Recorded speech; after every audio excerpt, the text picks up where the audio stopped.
السلام علیکم۔ ناول جنت کے پتے، رائٹر نمرہ احمد، ایپیسوڈ نمبر 24۔ بیڈ پر لیپ ٹاپ کے سامنے بیٹھ کر پیٹ پر انگلیاں تیز تیز چلاتے ہوئے وہ پوری انہماک کے ساتھ اپنے کام کی طرف متوجہ تھی۔ پریزنٹیشن کے لیے وہ مکمل تیاری کے ساتھ جانا چاہتی تھی تاکہ کوئی اس پر انگلی نہ اٹھا سکے۔ مسلسل کام کے باعث اس کے ہاتھوں میں درد ہو رہا تھا، سر کے پچھلے حصے میں بھی ہلکی سی ٹیسیں اٹھ رہی تھیں۔ اس کا ارادہ کام ختم کر کے دوا لے کر سونے کا تھا۔ حیا، فاطمہ اسے پکارتی ہوئی کمرے تک آئی۔ صبح ابا کو گھر شفٹ کر دیا جائے گا، جس کے باعث اب وہ بالآخر سب ایک چھت تلے تھے۔ کیا کر رہی ہو؟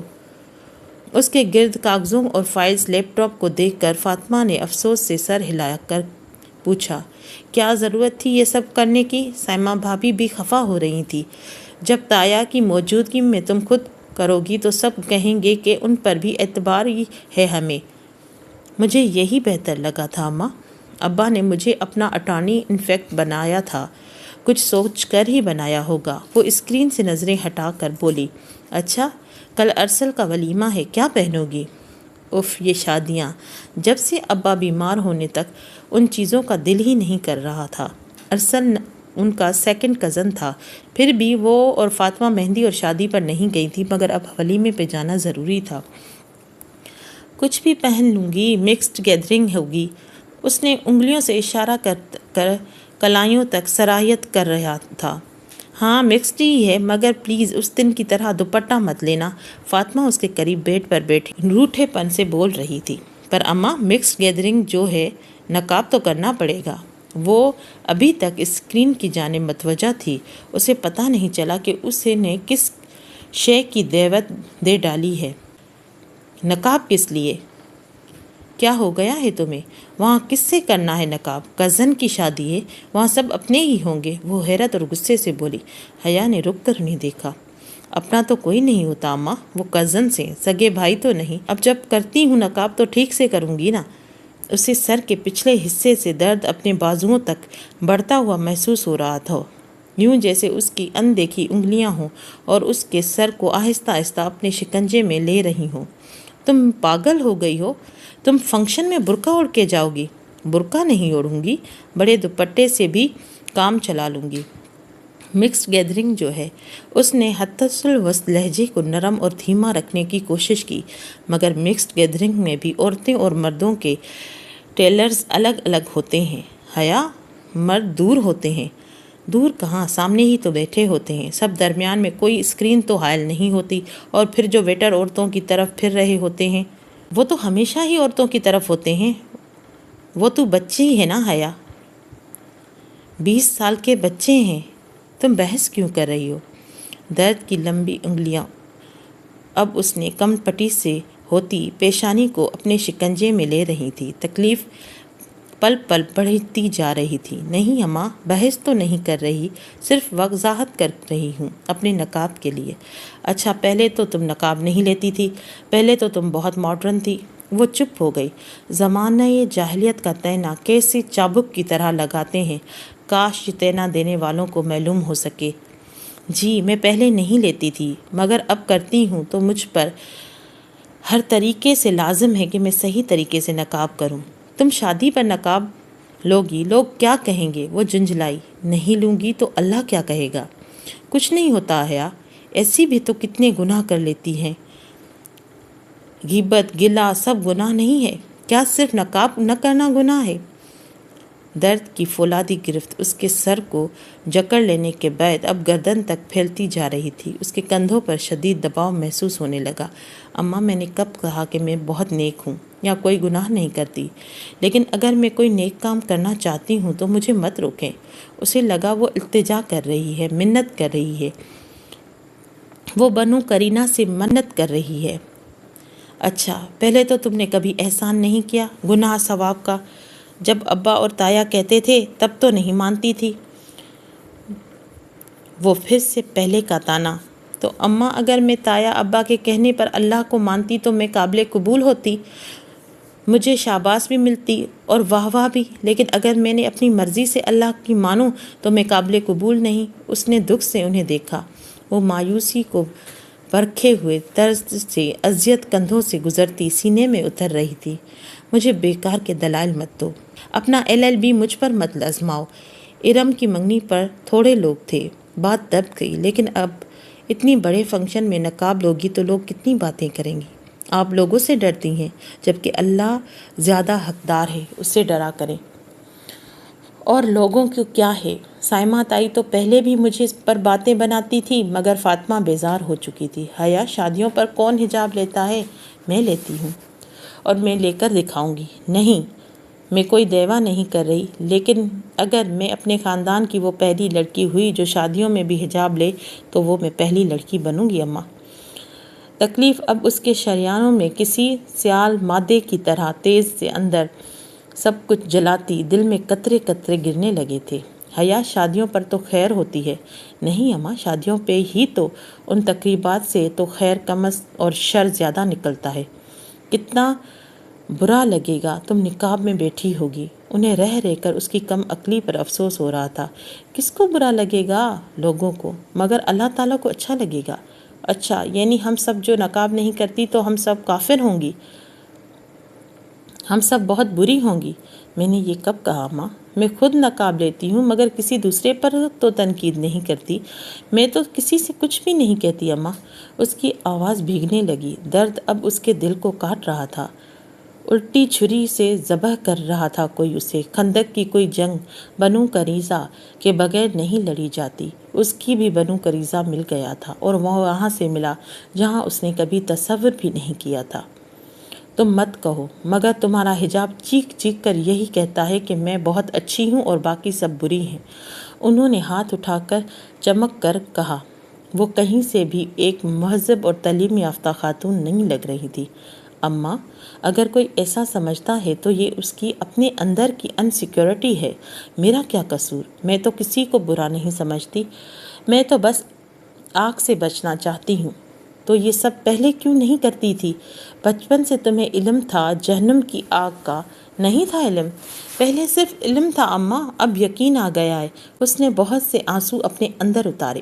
کیا لوگوں نے واقعی سمجھ لیا ہے کہ وہ کہیں گے کہ ہم ایمان لائے ہیں اور وہ آزمائے نہ جائیں گے؟ اچھا، صرف پردہ نہ کرنا گناہ ہے، ماں کی بات نہ ماننا گناہ نہیں ہے؟ کیا قرآن نہیں پڑھا تم نے کہ والدین کو اف تک نہیں کرنی چاہیے؟ اس نے جواب میں ایک گہری سانس لی۔ اماں، آپ کو بھی پتہ ہے اور مجھے بھی کہ آپ اس آیت کو غلط جگہ پر استعمال کر رہی ہیں۔ میں آپ کو ناراض نہیں کرنا چاہتی، مگر میں اپنے اللہ کو بھی ناراض نہیں کر سکتی۔ بس کرو، پتہ ہے مجھے تم یہ سب جہان کے لیے کر رہی ہو۔ وہی ہے ایسی دقیانوسی سوچ کا حامل۔ ترکی میں رہ کر بھی فرق نہیں پڑا اسے۔ دیکھتی ہوں میں روز فجر میں کیسے مسجد جاتا ہے۔ اماں، کوئی لڑکی اپنی مرضی سے حجاب لینے لگے تو سب یہ کیوں فرض کر لیتے ہیں کہ وہ کسی کے دباؤ میں آ کر رہی ہے؟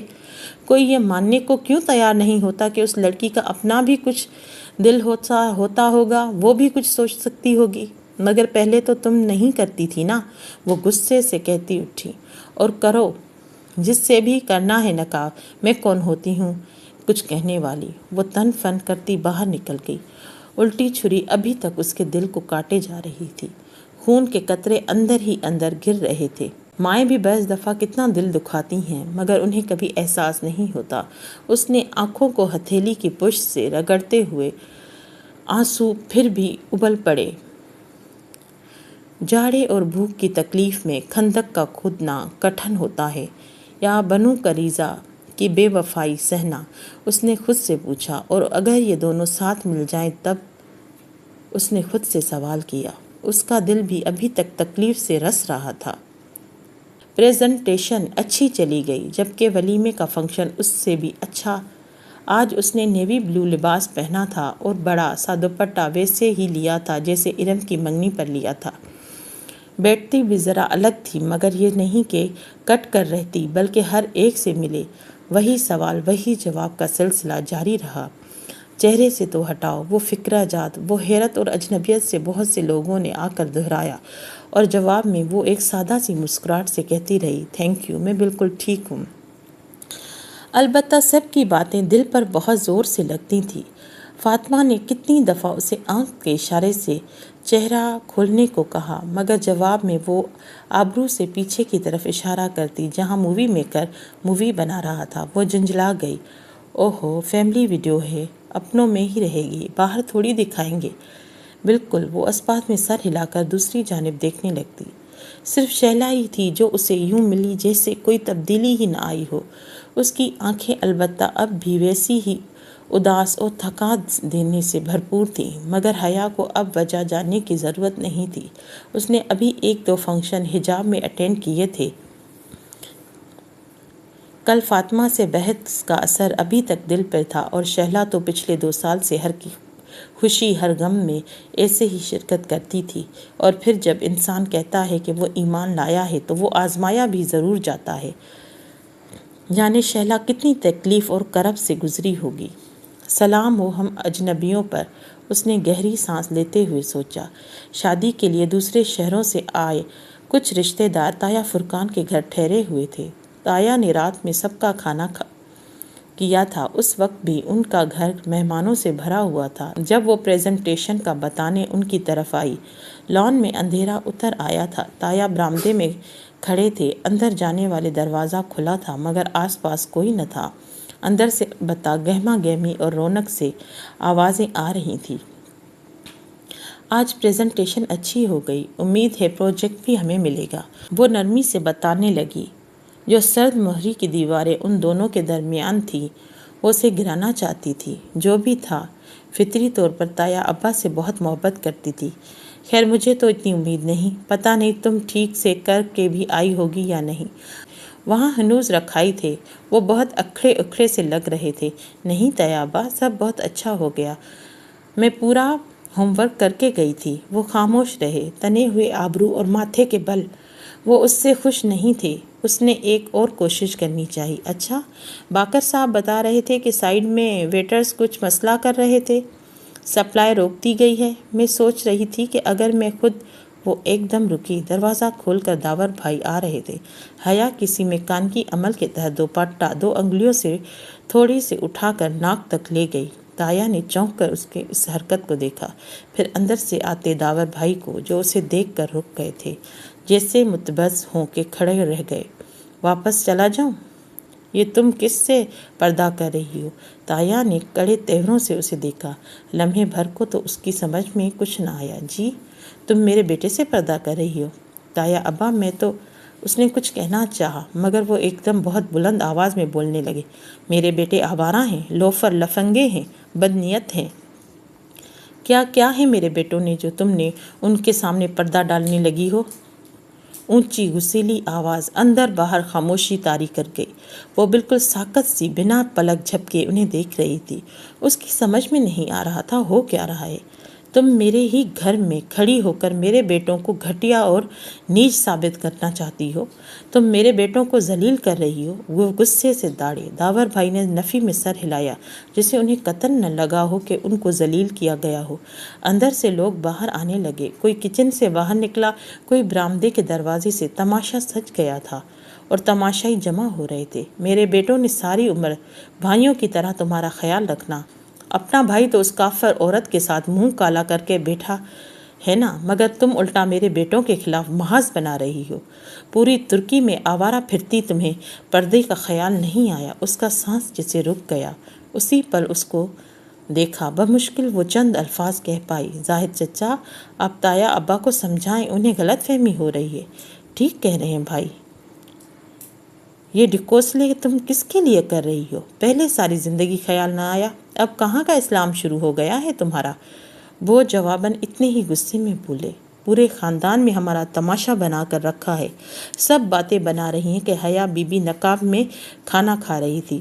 وہ پھٹی پھٹی نگاہوں سے انہیں دیکھ رہی تھی۔ ارد گرد لگے مجموعے میں نظریں، تقریر، طنز، ذلت۔ اسے کیا کچھ نہیں محسوس ہوا؟ اب سب کو کیا ہو گیا ہے؟ وہ بولنا چاہتی تھی، مگر لبوں سے بس یہی نکلا، تایا آپ تو حجاب کے بہت پسند کرتے تھے۔ آپ تو…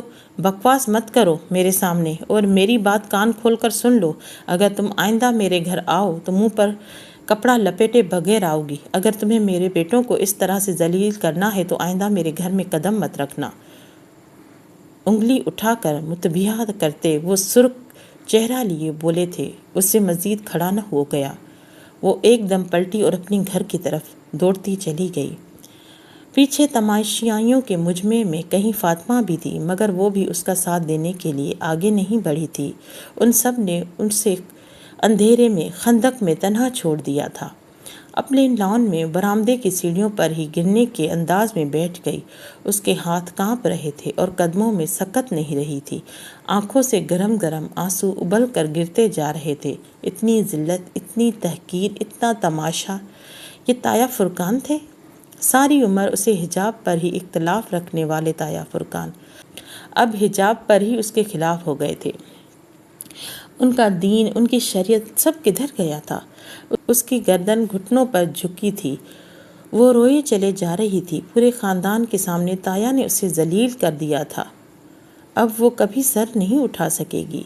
گاڑی کے اندر آنے والی آواز، پھر کوئی اس کے ساتھ آ بیٹھا۔ آج میرا چالان ہوتے ہوتے بچا، پوچھو کیوں؟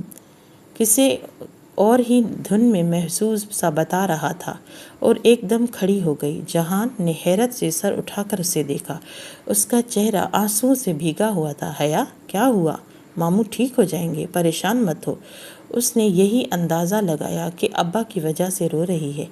کچھ نہیں ٹھیک ہوگا، کبھی کچھ ٹھیک نہیں ہوگا، وہ روتے روتے انتہا سے کہہ کر پھر آنسو اس کے اوپر غالب آنے لگے۔ وہ پوچھتا رہ گیا، مگر وہ اندر دوڑی چلی آئی تھی۔ پوری رات وہ سو نہیں سکی۔ اتنی ذلت، اتنا تماشا! تایا درست بھی ہوتے پھر بھی یہ کون سا طریقہ تھا بات کرنے کا؟ اب تک پورے خاندان کو پتہ چل چکا ہوگا۔ وہ ہر جگہ بے عزت ہو کر رہ گئی تھی۔ رات بھر روتی رہی۔ صبح سر بھاری ہو رہا تھا۔ فریش ہونے تک اس نے فیصلہ کر لیا تھا کہ آج وہ ابا سے بات کر کے تایا ابا کو ان کا اٹارنی انفیکٹ بنا دے گی۔ تایا ابا کو مسئلہ اس کے حجاب سے نہیں، اس کے آفس آنے سے تھا، سو وہ اب یہ سارا مسئلہ ہی ختم کر دے گی۔ ناشتے کی میز پر وہ اور فاطمہ اکیلی تھی۔ سبین پھپھو ابا کو ناشتہ کروا رہی تھی اور جہان پتہ نہیں کہاں تھا۔ یہ ہوتا ہے ماں باپ کی نافرمانی کا انجام۔ سارے خاندان میں بے عزتی کروا کر رکھ دی۔ فاطمہ خفگی سے بولے جا رہی تھی۔ وہ سر جھکائے چند لقمے بمشکل زہر مار کر کھا سکی، پھر اٹھ گئی۔ ایسے لمحوں میں وہ اس سیمینار میں واپس پہنچ جایا کرتی تھی جو اس نے اناتولیا استنبول میں اٹینڈ کیا تھا۔ اسی شیشے کی دیوار سے ٹکر کھا کر گرتی چڑیا یاد آتی۔ اس نے بھی تو اپنے گرد ایسی ہی دیوار کھڑی کر دی تھی، اور یہ لوگ تو اس پرندے کی طرح تھے۔ پہلے وہ اس کی بات سن لیتے تھے تو وہ سمجھتے تھے کہ اب سنتی رہے گی، وہ اس طرح اس کو تہکا نہیں سکتے تھے۔ شیشے کی دیوار سے ٹکرانے میں نقصان پرندوں کا ہی ہوتا ہے، دیوار کو کیا فرق پڑتا ہے؟ ابا اسی طرح نحیف و کمزور لگ رہے تھے۔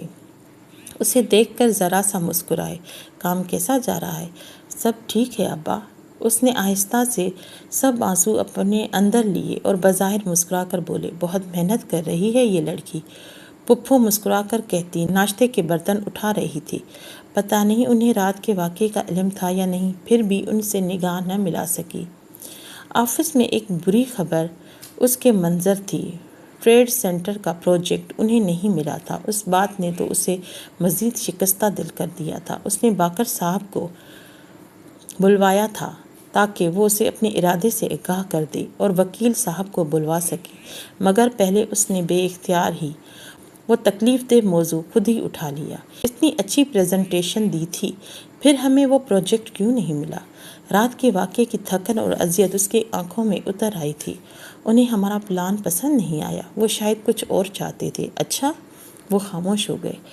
کچھ سوچ کر اس نے باقر صاحب سے کوئی بات نہیں کی اور انہیں بھیج دیا۔ ان کے جانے کے بعد اس نے سارا پروجیکٹ پلان نکالا اور از سر نو جائزہ لینے لگی۔ ٹھیک ہے، وہ آج آفس چھوڑ دے گی، اور یہ بھی ٹھیک ہے کہ اسے ان معاملات کا کوئی تجربہ نہیں، مگر وہ صرف یہ دیکھنا چاہتی تھی کہ اس کی غلطی کہاں ہے۔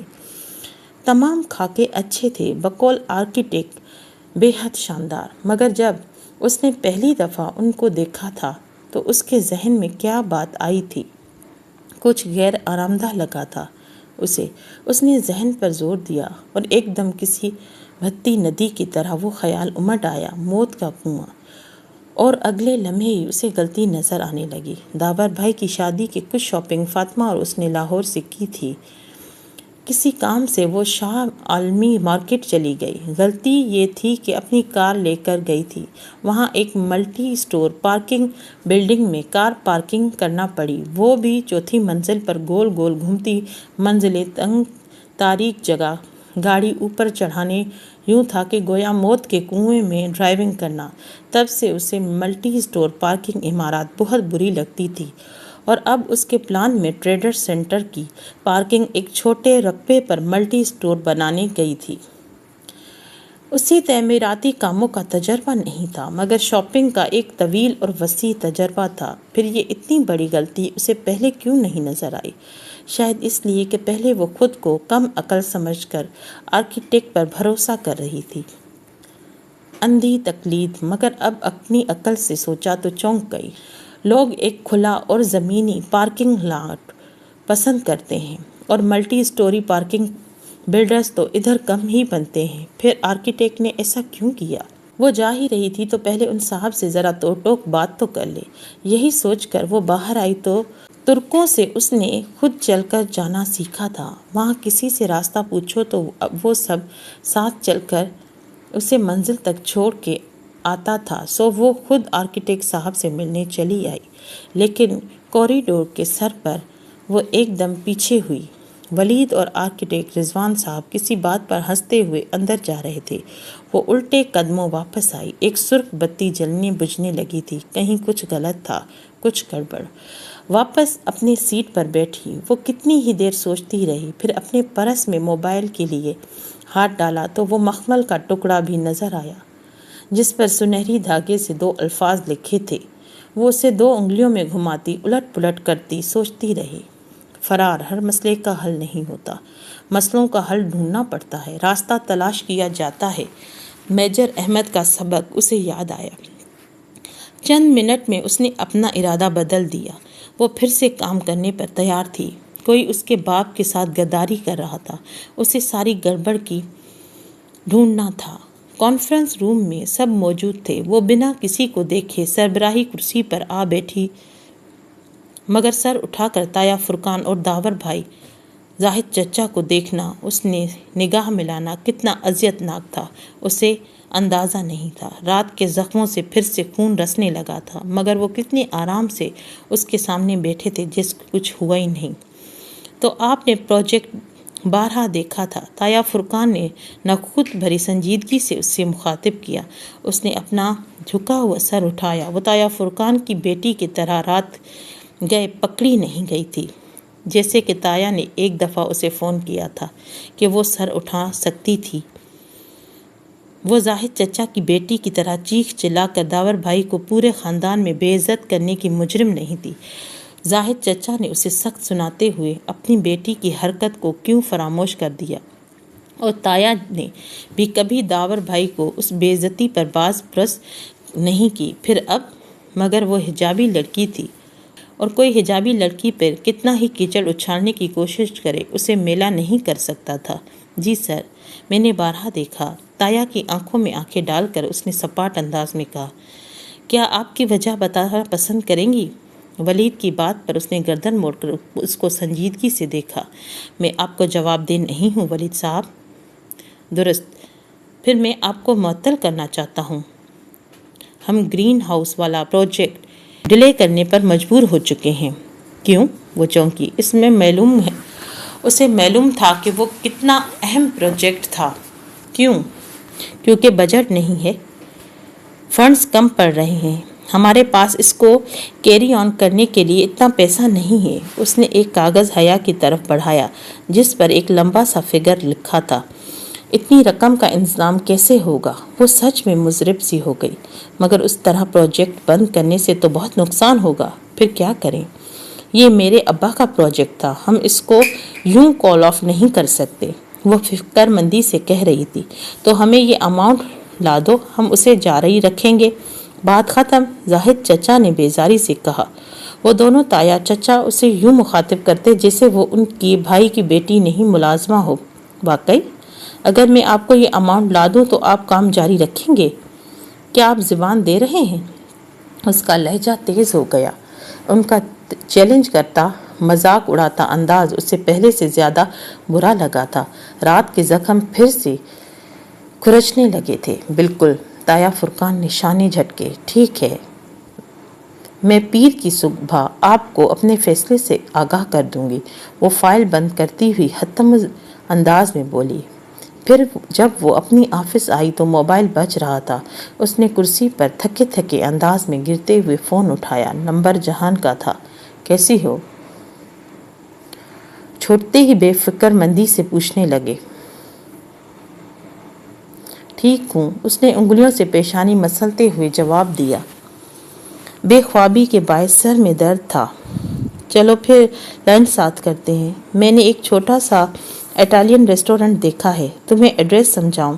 سارے دن میں وہ پہلی دفعہ ہنسی تھی۔ یہ میرا شہر ہے جہان، مجھے اس کے راستے معلوم ہے، ریسٹورنٹ کا صرف نام بتاؤ۔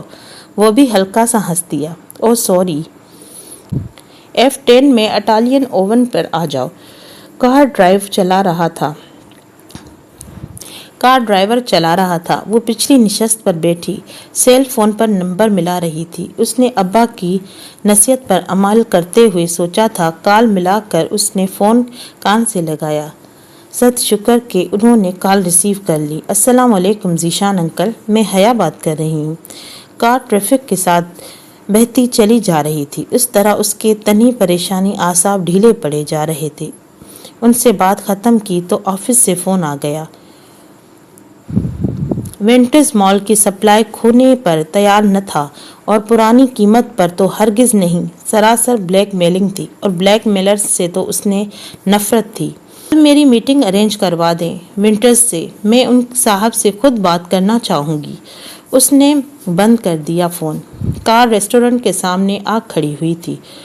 وہ اطالوی ریسٹورنٹ کے بالانی منزل کی سیڑھیاں چڑھتی اوپر آئی۔ دوپہر کا وقت تھا، تمام منزلیں اور میزیں خالی تھیں۔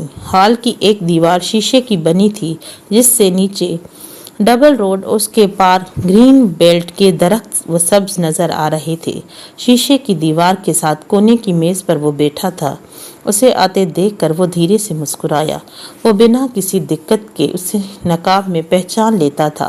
پہلی دفعہ جب وہ نقاب میں اس کے پاس گئی تھی تو فریڈم فلوٹیلا کے احتجاج کے دن، تب بھی اس نے کوئی حیرانی ظاہر نہیں کی تھی۔ شاید وہ حیران کم ہی ہوتا تھا۔ پہلے فیصلہ کر لو، لنچ کس کی طرف سے ہوگا؟ کرسی کھینچ کر بیٹھتے ہوئے میز پر اس نے اپنا پرس رکھا۔ آف کورس تمہاری طرف سے ہی، عسکر اینڈ سنس کے قائم مقام جی مجمع غریب آدمی کو لنچ تو کروا ہی سکتی ہے۔ شیور، اس نے بشاشت سے کہتے ہوئے موبائل رکھنے کے لیے پرس کھولا۔ مخمل کا ٹکڑا اندرونی جیب پر 1000 کے نوٹ کے ساتھ رکھا تھا۔ 1000 کا نوٹ وہ زپ بند کرتے ہوئے چونکی، پھر نامحسوس سے انداز میں پرس کو اندر سے دیکھا۔ اس کا روپوں والا پاؤچ آفس میں ہی رہ گیا تھا۔ اب سوائے لاوارث سے اسے نیلے نوٹ کے اس کے پاس کچھ نہیں تھا۔ اللہ اللہ، کاروباری الجھنوں میں پاؤچ اٹھانا یاد ہی نہیں رہا۔ اب کیا کریں؟ کیا ہوا ایم ڈی صاحبہ؟ پیسے تو نہیں بھول آئیں؟ وہ مسکراتے ہوئے اسے دیکھ رہا تھا۔ ایک تو اس آدمی کے عقابی نظریں۔ اس نے سنبھل کر پرس بند کیا۔ تم ایم ڈی صاحبہ سے ایسی غیر ذمہ دارانہ حرکت کی توقع کر سکتے ہو؟ بظاہر مسکراتے ہوئے وہ سیدھی ہوئی۔ نہیں خیر، آرڈر کرو، تمہارا شہر ہے، تمہیں زیادہ پتہ ہوگا۔ وہ پیچھے سے ہو کر بیٹھ گیا۔ حیا نے شور کہتے ہوئے مینیو کارڈ اٹھایا۔ اس کو لنچ کروانا تھا، اور وہ بھی 1000 کے نوٹ سے۔ ATM بھی پاؤچ میں تھا، اور وہ کوئی ایسی حرکت نہیں کر سکتی تھی جس سے جہان کو پتہ چلے کہ وہ پیسے واقعی بھول آئی ہے، ورنہ ادائیگی کر دے گا۔ سوال انا کا تھا، لیکن 1000 میں اسے لنچ کیسے کراؤں؟ اس نے قدرے اتزاز سے فہرست دیکھی۔ سنو، صرف مین کورس منگوانا، سلاد، اسٹارٹر اور ڈریسنگ کے فالتو اخراجات مجھے پسند نہیں ہیں۔ وہ کرسی کی پشت سے ٹیک لگائے مسکراہٹ دبائے اسے بغور دیکھ رہا تھا۔ اوکے، مجھے تو کوئی خاص بھوک نہیں ہے، دل ہی نہیں چاہ رہا تھا۔ آرڈر دے کر اس نے کارڈ رکھ دیا۔ جہاں نے مسکراہٹ دباتے ہوئے سمجھ کر سر ہلا دیا۔ چند لمحے خاموشی کے نظر ہو گئے۔ وہ شیشے کی دیوار سے باہر دیکھنے لگی۔ اسے شیشے سے تو کوئی پرندہ نہیں آ ٹکرایا تھا۔ شاید پرندے تعمیر کے بعد صرف پہلے موسم میں ہی ٹکراتے ہیں، بعد میں عادی ہو کر راستہ بدل دیتے ہیں۔ راستہ پرندوں کو ہی بدلنا پڑتا ہے، دیوار تو ویسی کی ویسی کھڑی رہتی ہے۔ کل کیا ہوا تھا؟ آیا نے نگاہیں موڑ کر اسے دیکھا۔ اب تک تو پتہ کر لیا ہوگا۔ بہرحال تایا نے سارے خاندان کے سامنے میرے پردے کی وجہ سے بے عزت کیا، تماشا بنایا اور گھر سے نکال دیا۔ اس کے علاوہ کچھ خاص نہیں۔ جہان نے قدرے تعصب سے نفی میں سر ہلایا۔ پرانی عادتیں آسانی سے نہیں جاتی، اس طرح لوگوں کو ذلیل کرنے کی عادت ہے انہیں۔ کتنا آسان ہے نا ان کے لیے اپنی انا کے پیچھے رشتے توڑ دینا۔ جو بھی ہے، میرے ابا کی کرسی ان کے لیے خالی نہیں کروں گی، یہ فیصلہ میں نے کر دیا ہے۔ اب اس سے قصے کو بند کر دیتے ہیں۔ تم بتاؤ، تم نے ترکی واپسی کا کیا سوچا؟ سب مجھ سے یہی پوچھتے ہیں کہ واپسی کا کیا پروگرام ہے۔ لگتا ہے سب مجھ سے تنگ آ گئے ہیں۔ دل کرتا ہے میرا کہ ماہ سن کی طرح کبوتر بن کر کسی غار میں چھپ جاؤں۔ اس نے غالباً کوئی ترک محاورہ بولا تھا۔ خیر، ابھی کچھ دن ادھر رہو۔ تمہیں کب جانا ہے؟ جولائی شروع ہو چکا ہے، مجھے 5 جولائی کے بعد کلیئرنس کروانی ہے۔ ابا کی طبیعت ذرا سنبھل جائے پھر جاؤں گی۔ لنچ آ گیا تو وہ اپنے نقاب سے بآسانی چھری کانٹے کی مدد سے کھانے لگی۔ پھر کسی خیال کے تحت پوچھا، جہان تمہیں میرے نقاب، میرا مطلب ہے تمہیں اچھا لگتا ہے میرا یوں نقاب کرنا؟ وہ ذرا چونکا تھا۔ ہاں ٹھیک ہے، اس نے ذرا التجی ہوئے شانے جھکائے۔ وہ مطمئن ہو کے کھانا کھانے لگی، مگر وہ چند لمحے اسے دیکھتا رہا تھا۔ بل آیا تو اس نے ایک مطمئن سی سانس اندر کو اتاری۔ 950 صرف 2۔ میں کورس منگوائے تھے، اس لیے ثابت ہوا کہ اگر پیسے کم ہوں تو بندے کو کولڈ ڈرنکس، سلاد اور اسٹارٹر جیسے لوازمات سے پرہیز کرنا چاہیے۔ یکایک کسی خیال کے تحت وہ چونکی۔ فالتو لوازمات؟ اس کا ذہن آفس کی طرف بھٹک گیا۔ جہان نے نرمی سے اسے بل لے لیا۔ میں پے کروں گا۔ وہ چونکی۔ نہیں، یہ تو میں مذاق کر رہا تھا، لنچ میری طرف سے تھا۔ وہ بنا ایک لفظ سنے فائل میں پیسے رکھنے لگا۔ اس نے اصرار نہیں کیا، اس کا ذہن کسی اور طرف الجھا ہوا تھا۔ فالتو لوازمات۔ ادھیڑ عمر صاحب نے آگے بڑھ کر دروازہ کھولا اور پھر ایک طرف ہٹ گیا۔ وہ پر اعتماد ثابت قدموں سے چلتی اندر آئی۔ دروازے سے نجی صاحب ونڈ کرسی پر میز کا فاصلہ کافی زیادہ تھا۔ وہ سیدھی چلتی میز تک آئی اور بیٹھنے کے لیے کرسی کھینچی۔ نجی صاحب نے انگلیوں سے پکڑے سگریٹ لبوں میں دبا کر سانس اندر کو کھینچی اور سر سے پاؤں تک سیاہ ابائے میں ملبوس دراز قد لڑکی کا جائزہ لیا جو بہت اطمینان سے کرسی کھینچ کر بیٹھی تھی۔ انہوں نے سگریٹ ہٹائی۔ دھوئیں کا مرغوب فضا میں تحلیل ہوا۔ میں حیا سلیمان ہوں، عسکر اینڈ سنز کی مینیجنگ ڈائریکٹر۔ کرسی کی پشت سے ٹیک لگا کر ٹانگ پہ ٹانگ رکھی، کہنیاں ہاتھ پر جما کر ہتھیلیاں ملائے بیٹھی وہ سنجیدگی سے بولی۔ نجی صاحب نے کندھوں کو ذرا سی جنبش دی، یعنی وہ جانتے تھے۔ اب آگے کی بات کریں۔ ادھیڑ عمر صاحب اس لڑکی کے پیچھے ہاتھ باندھے مودبت سے آ کھڑے ہوئے۔ اس کے لیے دوسری کرسی موجود نہیں تھی۔ نجی صاحب نے کرسی منگوانے کی ضرورت بھی نہ سمجھی۔ ہماری سائٹ پر سپلائی آپ نے روک دی ہے، جس سے ہمارا پروجیکٹ تاخیر کا شکار ہو گیا ہے۔ دیکھیں بی بی، میں نے اپنی ڈیمانڈ آپ کے میں بات ابھی ختم نہیں ہوئی نجی صاحب۔ اس نے ہاتھ اٹھا کر ایک دم سخت لہجے میں انہیں روکا۔ اس کی آواز میں کچھ تھا، وہ رک گئی۔ چند باتیں میں ہیں جو میں آپ کو بتانا چاہتی ہوں۔ ان کی آنکھوں میں آنکھیں ڈال کر بنا تمیز کے وہ کہہ رہی تھی، آپ کے پیچھے جو کھڑے ہیں اس سے جھانک کر دیکھیں تو دائیں جانب دور کہیں ایک زیر تعمیر منصوبہ دکھائی دے رہا ہے۔ کس چیز کا منصوبہ ہے باقر صاحب؟ لڑکے نے رک کر پیچھے کھڑے عامی کو مخاطب کیا، مگر دیکھ کر ابھی نجی صاحب کو ہی رہے تھی۔ وہ ریڈ میم نہیں، انہوں نے فوراً بتایا۔ بالکل اوور ہیڈ تعمیر ہو رہا ہے، اور کیا آپ جانتے ہیں اس میں سیکنڈ اور سلٹ استعمال ہو رہا ہے، اور وہ بھی کس کی جگہ؟ کرش مٹیریل کی جگہ نفیس سے نقاب سے جھلکتے اس کے بڑے بڑے سیاہ آنکھیں مسکرا رہی تھی۔ نجی صاحب نے سگریٹ والا ہاتھ نیچے کر دیا۔ ان کے تنے اعصاب ڈھیلے پڑ چکے تھے اور پوری طرح سے اس کی طرف متوجہ تھے۔ آپ آس اور ہرینڈز 2 کلومیٹر دائیں چلے جائیں تو ایک 6 اسٹار ہوٹل زیر تعمیر نظر آ رہا ہے۔ اس کی تعمیر آخری مراحل میں ہے، مگر اس کا مالک کو یہ علم نہیں ہے کہ اس کی روفنگ اور واٹر پروفنگ میں سب انٹیڈ مٹیریل استعمال کیا گیا ہے، بے حد سستا اور گھٹیا مٹیریل۔ اس کی مسکراتی آنکھیں چمک بڑھ رہی تھیں۔ نجی صاحب نے کچھ کہنے کے لیے لب کھولے، مگر اس نے ہاتھ اٹھا کر روک دیا۔ میری بات ابھی ختم نہیں ہوئی۔ وہ لب بھیج کر رہ گئے۔ پیشانی پر بلوں کا اضافہ ہونے لگا۔ ایک روڈ بھی حال میں مکمل ہوا ہے اور اس کا بھی ان دونوں پروجیکٹ سے تعلق ہے۔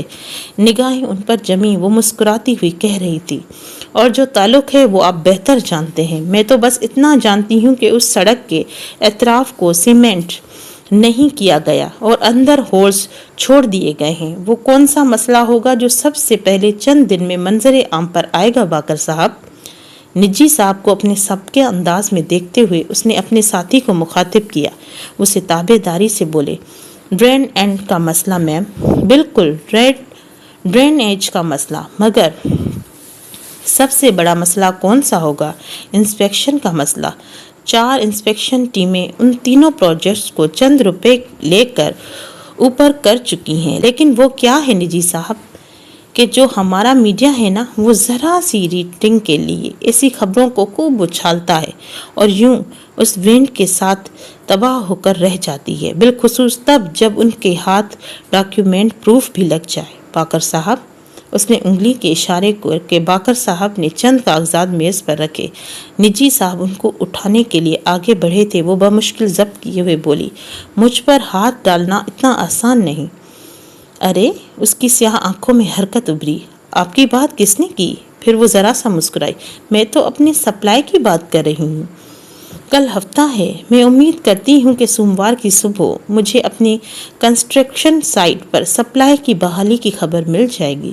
اپنا پرس اٹھائے ہوئے وہ کھڑی ہوئی، اور وہ بھی پرانی قیمت پر۔ چلیں باقر صاحب۔ وہ مزید کچھ کہے بنا پلٹی۔ ادھیڑ عمر صاحب نے ہاتھ آگے بڑھا کر دروازہ کھولا۔ وہ ان کے سبک قدموں سے چلتی باہر نکل گئی۔ سگریٹ نے نجی صاحب کی انگلیوں کو جلا دیا تھا۔ وہ چونکے، پھر غصے سے ایش ٹرے میں پھینکا اور میز رکھ کر کاغذات اٹھائے۔ جیسے جیسے وہ انہیں پڑھتے جا رہے تھے، ان کی پیشانی پر پسینے کے قطرے نمودار ہونے لگے۔ مجھے آپ کو ایک اچھی خبر دینی تھی جینٹل مینز۔ میٹنگ کے آغاز پر اس نے مسرور مطمئن انداز میں مخاطب کیا، جو ابھی سابقہ رویہ کو برقرار رکھے اس کی طرف متوجہ تھے۔ ابھی پتہ چلا ہے کہ ونڈز عارف نجمی نے سپلائی بحال کر دی ہے، اور وہ بھی پرانی قیمت پر۔ واقعی؟ فرقان تایا حیران ہوئے تو زاہد چچا سیدھے ہو کر بیٹھے۔ مگر اس نے تو اس روز فائنانس ڈپارٹمنٹ کو روف سے خاصی بدتمیزی کی تھی اور سراسر بلیک میلنگ پر اتر آیا تھا۔ میں نے خود اسے فون کیا تھا، مگر وہ تو سیدھے منہ بات کرنے کا ارادہ بھی نہیں رکھتا تھا۔ پھر آپ کو بلیک میلز سے نپٹنے کا فن سیکھ لینا چاہیے سر، کیونکہ میں نے اس سے بات کی ہے، وہ غیر مشروط طور پر سپلائی بحال کرنے پر راضی ہو گیا ہے۔ زاہد چچا خاموش ہو گئے۔ اس کے لیے یہ سب خاصے غیر متوقع تھا۔ اگر سلیمان صاحب ان کو آ کر بتاتے کہ انہوں نے وینڈز کو راضی کر لیا ہے تو انہیں حیرانی نہ ہوتی، کیونکہ وہ ایک قابل تھے، تب بھی اپنے بڑے بھائی سے زیادہ مضبوط شیئر ہولڈر اور ایم ڈی تھے۔ مگر حیا یہ بات نکلنا بھی دشوار تھا۔ آپ کو گرین ہاؤس اسکیم کے لیے بجٹ کم پڑ رہا تھا۔ اس کے لیے میں نے بجٹ کو ری شیپ کیا ہے۔ وہ اپنے کاغذات آگے پلٹ کر بتانے لگی، ہمیں جتنی رقم چاہیے وہ ہمارے بجٹ کے اندر پوری ہو سکتی ہے اگر ہم فالتو کے لوازمات کو نکال دیں۔ مطلب؟ تایا فرقان نے ابرو اٹھائے۔ ہم ہر سال تمام شیئر ہولڈرز کو سالانہ پروفٹ دیتے ہیں، منقسم حصہ دیتے ہیں، جبکہ بہت سی کمپنیاں شیئر ہولڈرز کو سالانہ پروفٹ دینے کے بجائے ان کو انویسٹ کرتی ہیں۔ ہم بھی اس دفعہ شیئر ہولڈر کو حصہ دینے کے بجائے اس پروجیکٹ میں لگا دیں گے، مگر اس طرح تو مطلوبہ رقم پوری نہیں ہوگی۔ ولید، آپ ان کی بات مکمل ہونے دیں۔